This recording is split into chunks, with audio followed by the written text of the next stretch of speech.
Indian origin से ताल्लुक रखने वाले एक थरमन जी जो हैं वो सिंगापुर के प्रेसिडेंट बन चुके हैं। थोड़ा सा टाइम रह गया पाकिस्तान को ख़त्म होने में, जो इनके हालात है ना, लेकिन इंडिया हम पे राज कर रहा है। आज से नहीं कर रहा, जब से मुशर्रफ गया उस दिन से कर रहा है। इनके मुआहदे सारे एक हैं। कि दिन आ गए ने कि अफगानिस्तान ने अपने शहरियों को ये कहा है कि वो पाकिस्तान ना जाएं, वहाँ के हालात ख़राब हैं। He is the 9th president of Singapore और 9 में से ये चौथे ऐसे हैं जो इंडियन ओरिजिन से हैं। इंडिया जो है वो मुख्तलिफ ममालिक के ऊपर राज कर रहा है और हम जब बात करते हैं तो यहाँ पे तालीम की कमी है, शाऊर की कमी है। हम बात करते हैं गज़वा हिंद की, हम बात करते हैं दुश्मनी की। इंडिया इस पूरी दुनिया पर राज कर रहा है। पहले तो ये सुनने में आता था कि मुख्तलिफ कंट्रीज के सीईओज हैं जो कि इंडियन हैं, इंडियन ओरिजिन हैं। अब ये सुनने में आता है कि मुख्तलिफ कंट्रीज के जो उनसे प्रेसिडेंट हैं। अफगान हुकूमत भी अपने शहरियों को ऐसा मशवरा दे रही है, इस नहज पे चीजें पहुंच चुकी हैं। पहुंचने की बात है कि जहां पे हम कहते हैं कि हमारा हमसाया जो है वो चांद पे पहुंच गया है। इसमें कोई दो राय नहीं है कि वो पाकिस्तान को बेइज्जत करने की कोशिश कर रहे हैं कि तुसी इंज करो, तुसी ये ट्रैवल एडवाइजरी जारी कर दो। तुम लोग ने बड़ी तालियां बजाई जब तुम्हारी फौज ने बोला कि हम जिहाद करेंगे कश्मीर में। तुमने बोला वाह, शेर का बच्चा है ये जिहाद करेगा कश्मीर में। निकी हेली को देख लें, कमला हैरिस को देख लें, अभी और आएंगे, देखना आप। This is just the beginning. एक बार में कहा जाता है कि वो एक दुश्मन मुल्क है, वो गैर मुस्लिम है, बजाय उनके वो गैर मुस्लिम है वो हमारी सपोर्ट करते हैं, वो दुआएं करते हैं पाकिस्तान के लिए कि अल्लाह ताला इनके हालात ठीक करे। उनके लिए वो अक्सर हैं हिंदू, लेकिन वो फिर भी अपने मजहब के मुताबिक वो हमारे लिए दुआएं करते हैं। ये है कि अनकरीब मैं कसम खा के कहता हूँ कि हमारा मुल्क बिक गया है, हर सूरत बिक गया है। आई थिंक आप देखेंगे आइंदा 5-10 साल में Indians are going to be far more influential and impactful. India पहले हमारा मजाक उड़ाता था, आज अफगान तालिबान हमारा मजाक उड़ाते हैं। यार ये बड़ी बड़ी बातें करते हैं, हम अटैक करते हैं अफगानिस्तान। तुम्हारी औकात नहीं है यार, तुम्हारी औकात नहीं है। करो तुम अफगानिस्तान पे अटैक, करो तुम अफगानिस्तान में अटैक। एक दिन में 15 सुसाइड ब्लास्ट होंगे पाकिस्तान के अंदर, वो पागल के बच्चे बैठे वहां पे तालिबान।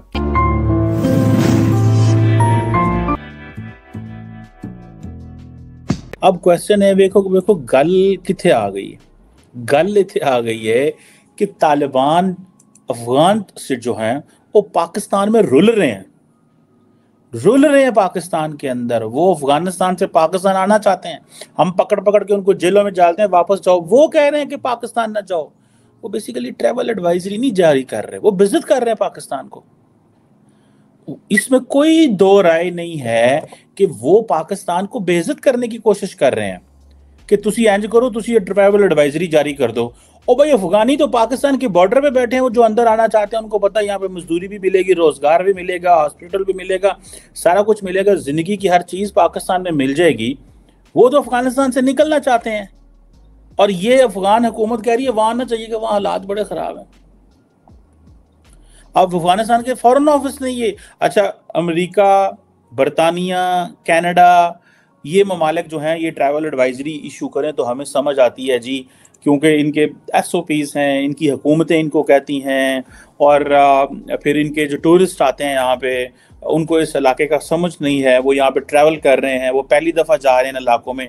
वो अफगान तालिबान उनके लिए तो पाकिस्तान दूसरा घर है अफगानियों के लिए, तो वो क्यों पाकिस्तान जो है, और वो कराची में बैठे हुए हैं, पाकिस्तान पूरे में बैठे हुए हैं, इलीगल बैठे हुए हैं, पाकिस्तान के पासपोर्ट और ID कार्ड ले के तबाही उतार दी है। कसूर उनका नहीं, कसूर हमारा अपना।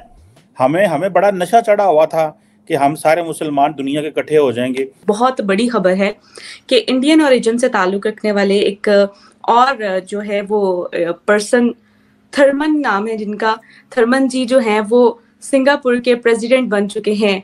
क्या कहना चाहेंगे सर? इससे पहले हमारे पास और भी बहुत सी एग्जांपल्स हैं जो इंडियन ओरिजिन से ताल्लुक रखते हैं, वो बड़ी बड़ी पोस्ट पर, बड़े बड़े पद पर वो बैठे हुए हैं और वहां पर उनका राज चल रहा है।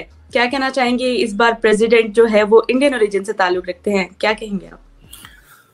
रिबा, ये जो मतलब this is not a big news, ये इसलिए कि ये चौथे, he is the 9th president of Singapore और 9 में से ये चौथे ऐसे हैं जो इंडियन ओरिजिन से हैं।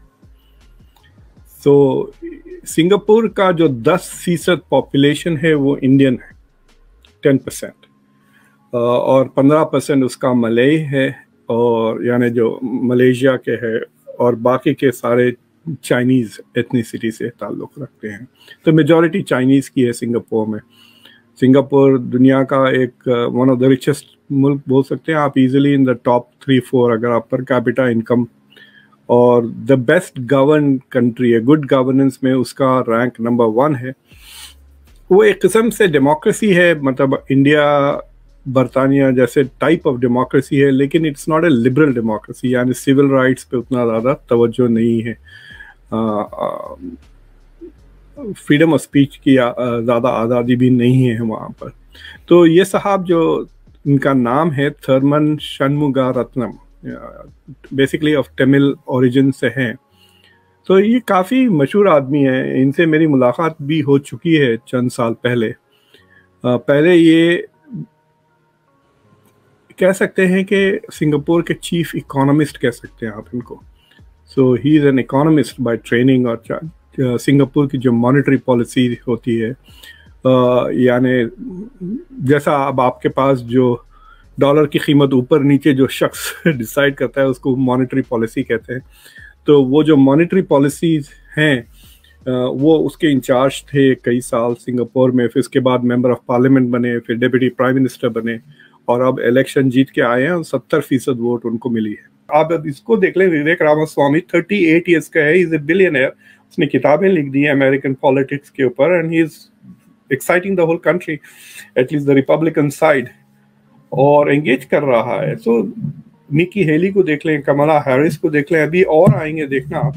This is just the beginning, अभी तो कॉन्फिडेंस लेवल बन रहा है। दूसरा क्या हो रहा है कि पीपल लाइक ऋषि सुनाक वगैरह, they are all becoming role models. तो अब जो बच्चे बढ़ रहे हैं ना, मतलब अब जो Indian American, Indian Britishers, India German जो स्कूल में है, सोचिए आप हाई स्कूल में जो बच्चे हैं, they are all getting very excited by looking at these leaders कि अरे वाह, if Rishi can do it, I can do it, मैं तो उससे ज़्यादा स्मार्ट हूँ। समझे आप? तो suddenly there will be more, I think आप देखेंगे आइंदा 5-10 साल में Indians are going to be far more influential and impactful। और ये एक स्फीयर में नहीं हो रहा, दूसरे स्फीयर्स में भी देख लें आप। बिजनेस में तकरीबन जो टॉप के 20-25 IT कंपनीज है उसके सारे CEOs इंडियंस है, right? So that is also an inspiring effect. So जो कहते हैं ना कि सक्सेस अट्रैक्ट सक्सेस, वैसा ही हो रहा है। जैसा इंडिया में IPL की वजह से बहुत सारे बच्चे क्रिकेट खेलना शुरू कर दिए, and parents are also saying कि भाई cricket is a profession, not मैंने पहले, मुझे याद है मेरे फादर तो मुझे मेरी बैट से मारने को आ जाते थे कि तुम पढ़ाई वढ़ाई छोड़ के ये क्रिकेट के पीछे क्या पड़े हुए हो, राइट? तो लेकिन अब I don't think the parents are like that. अगर बच्चे में टैलेंट है तो दे आर थिंकिंग अरे ये तो करोड़पति बन जाएगा 19-20 साल की उम्र में IPL खेल कर। So this kind of success also generates more success.